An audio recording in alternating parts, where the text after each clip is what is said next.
Qu'est-ce que tu as encore fait, Florentino Pérez? Qu'est-ce que tu nous prépares? Qu'est-ce que tu caches derrière ton sourire? On va voir ça tout de suite. Mais avant tout, comme d'habitude, prends tes pipas, prends tes bonbons, prends ta petite boisson, like déjà la vidéo, abonne-toi. Et on va parler de cette grosse offre du Real Madrid, donc 150 millions d'euros qui aurait été formulée pour Julián Alvarez. Un communiqué officiel, voilà, c'est extrêmement rare que le Real Madrid et que n'importe quel autre club d'ailleurs fasse des communiqués pour expliquer qu'il y a eu une offre, surtout quand elle a été refusée.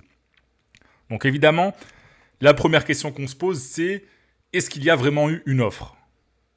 Seul Florentino le sait, moi je pense que non. Voilà, c'est juste mon avis.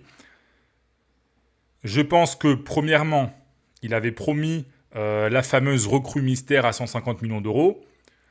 Donc je pense qu'il s'est dit, tiens, je vais envoyer ce communiqué, comme ça, hop, je me lave les mains, on me fait plus chier avec cette histoire de recrue mystère à 150 millions d'euros. D'une part, il y a ça, et surtout, il y a une volonté de faire mal au Barça. Et ça, j'en suis convaincu, Florentino Pérez, il a vraiment la haine contre le Barça en ce moment. Et donc ça va faire un peu mal au Barça. Ça va un peu enquiquiner pour conserver un vocabulaire un peu correct. Pourquoi? Eh bien, tout simplement parce que maintenant, quand le Barça va tenter de négocier avec l'Atlético, eh bien l'Atlético va dire, regardez, on a refusé 150 millions d'euros du Real, donc si vous voulez Alvarez, il va falloir payer plus. 150 millions d'euros, c'est pas assez, faut payer plus. Donc voilà, dans les négociations, ça va un peu faire chier le Barça, si on peut dire ça, comme ça. Par contre, contrairement à ce qui circule un peu, voilà, les théories du complot, comme quoi l'Atlético et le Real se seraient mis d'accord pour faire ça, je ne pense pas. Pérez et l'Atlético, c'est très compliqué en ce moment. Je ne pense pas que ce soit une sorte de manœuvre coordonnée entre les deux clubs pour faire grimper le prix d'Alvarez par rapport au Barça. Non, je pense que c'est juste Florentino Pérez qui a fait le coup dans son coin. Maintenant, ce qui est intéressant, d'ailleurs, bon, on a d'ailleurs vu les réactions de l'Atlético, voilà, avec des démentis, des emojis, rire, etc. Ce qui est intéressant, c'est de voir comment a réagi le Barça. Et ce qu'on apprend via la Cadena Ser, c'est que le Barça s'y attendait. Voilà. Le Barça était prêt à ce que ce genre de communiqué, d'offre soit fait par le Real Madrid.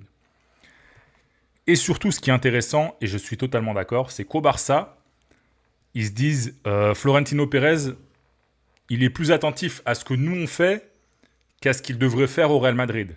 Et c'est vrai. Parce que Florentino Pérez, le Real Madrid sort quand même de 2 saisons particulièrement mauvaises. Donc est-ce qu'il a vraiment besoin de faire ça? Il doit avoir des priorités, je pense. Je sais pas. Je sais pas. Enfin, ton club, je vais pas dire ton club est en ruine, il n'est pas en ruine. Mais ton club doit se reconstruire. Il y a un nouveau projet à lancer, il y a plein de recrues à venir. Et toi, tu fais ça? En fait, le message que tu envoies au monde, il n'est pas bon. Et surtout, le message que tu envoies à tes joueurs, à ton club, à tes socios, il est très mauvais. Genre, moi, là, je pense que Mourinho, cette histoire, ça le fait pas rire. Mourinho, là, il doit se dire qu'est-ce que je fais? Qu'est-ce que je fais là? Non, genre, vraiment, je pense que Mourinho, là, il a vu ce qu'a fait Pérez. Il doit. Alors, il doit pas se dire qu'est-ce qu'il a fait ce guignol, parce que je pense qu'il respecte quand même Pérez. Mais il doit se dire, mais dans quoi je me suis embarqué? Moi, je veux des recrues. Il y a un nouveau projet, il faut tout construire de presque zéro. Il y a une équipe à bâtir. Et mon président, il fait des communiqués pour essayer de niquer le Barça. Voilà. Excusez-moi pour l'expression, mais c'est ça. Donc voilà, Mourinho, là, il doit se dire, bon, où je me suis embarqué? Qu'est-ce qui fait ce type? Qu'est-ce que fait Pérez?